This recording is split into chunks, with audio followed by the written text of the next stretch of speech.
Paul Scholes tacle sévèrement André Onana après ses deux grosses erreurs hier lors du match de l'Europa League Olympique Lyonnais contre Manchester United. Match dans lequel André Onana a connu deux grosses fautes. Et ces deux grosses fautes ont coûté la victoire à Manchester United. Pour ceux qui ne connaissent pas Paul Scholes, c'est une légende de Manchester United. Il a joué au moins 15 saisons dans ce club en tant que milieu de terrain. C'est ce Paul Scholes-là qui a redit que André Onana est l'un des pires gardiens de l'histoire de Manchester United. Ce n'est pas moi qui le dis. Et ce qui est encore plus grave, c'est que à la veille du match, André Onana a fait la gueule, il a ouvert sa bouche comme il a l'habitude de le faire pour dire ce qu'il ne devait pas dire, alors qu'il aurait mieux fait de la fermer. Et Paul Scholes n'a pas manqué de le lui rappeler. Comment comprendre qu'un professionnel comme André Onana, jouant dans un grand club comme Manchester United, n'a pas la maîtrise de sa communication, n'a pas le tempérament qui doit accompagner chaque professionnel quand on doit affronter une équipe. Parce que le match nul d'hier, la contre-performance d'hier, on peut l'attribuer, et ces gars-là attribuent cette contre-performance-là à André Onana. Non seulement parce que avant le match, il a fait des coups de gueule contre Lyon, et pendant le match, il a commis des boudes. Et avant le match, des coups de gueule qu'il avait fait contre Lyon, les gars de Lyon avaient rappelé à André Onana que quand on est le pire gardien de l'histoire d'un club, on apprend à la fermer. André Onana est entré dans les chamailleries pour vouloir se justifier, pour vouloir parler comme il a l'habitude de parler en pensant qu'il est au Cameroun ici. Et j'avais fait ma vidéo pour dire que si André Onana était un joueur intelligent, il devait fermer sa gueule, il devait rien dire, il devait répondre sur le terrain. Malheureusement, même la réponse sur le terrain, André Onana n'a pas pu assurer ça parce que il a commis deux grosses fautes d'hier. Et ces deux grosses fautes ont occasionné deux buts.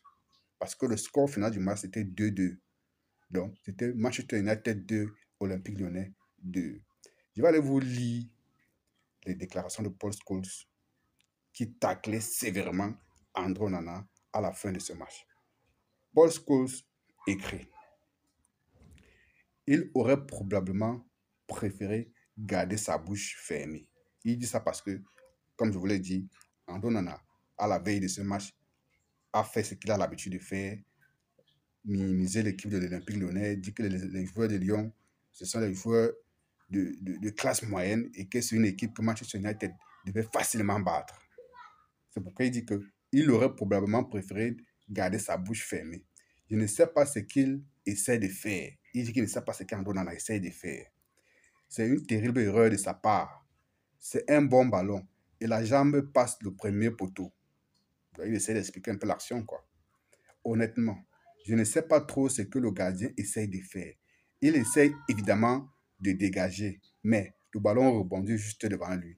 Et c'est une terrible erreur de sa part. C'est un vrai désastre. Donc, Paul Scholes dit qu'André Onana a commis une véritable erreur, une grossière, une terrible erreur, et que c'est un vrai désastre.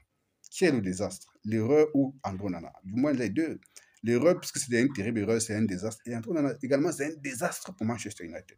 Moi, je ne suis pas fier de le dire, mais je suis obligé de rapporter ce que les gars disent. Parce que ça fait un bon moment déjà qu'André Onana est sur le feu des critiques, mais il ne fait rien pour arranger ça parce que, au lieu de fermer sa bouche et se concentrer sur sa carrière, il est toujours là à faire le sous-soilingue, à écouter les mauvaises langues qui sont autour de lui. C'est ces mauvaises langues-là autour d'André Onana qui pourrissent sa carrière. Et je ne suis pas sûr que la saison prochaine, Manchester United va garder André Onana dans ses rangs.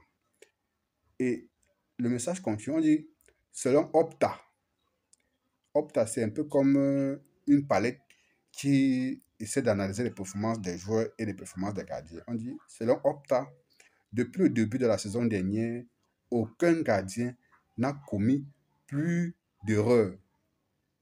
Ils mettent entre parenthèses 8. Donc, aucun gardien n'a commis plus de 8 erreurs menant à des buts pour les clubs de Première Ligue, toutes compétitions confondues, qu'André Onana de Manchester United. Donc, pour dire que depuis l'année dernière, en Première Ligue, aucun gardien n'a commis plus de 8 erreurs qui occasionnait directement des buts, plus qu'Andro Onana. Plus qu'Andro Onana, c'est le gardien en Première Ligue qui a commis plus d'erreurs qui ont occasionné directement des buts. C'est pas moi qui le dis, les amis. Ce sont les statistiques de Opta qui le révèlent. J'ai fait la vidéo aussi hier pour défendre Andro Onana. Parce que j'estimais que ce qu'il avait dit, même si c'était un peu, ça avait un peu dépensé sa pensée, c'était un peu dans l'esprit du game. Parce que il avait dit que l'Olympique Lyonnais, c'est une équipe qui, en principe, Manchester United doit battre. Il avait un peu pris l'équipe de Lyon de haut, quoi. Il avait un peu ignoré l'humilité qui doit caractériser chaque professionnel quand il parlait d'un autre club, et aussi l'humilité qui doit caractériser un professionnel quand tu t'en vas affronter une équipe qui est censée être inférieure à la tienne, parce que si tu n'es pas humble, si tu ne respectes pas l'adversaire, l'adversaire va te montrer sur le terrain.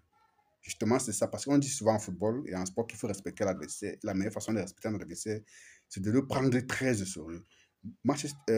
Andon a donc manqué à ce principe-là.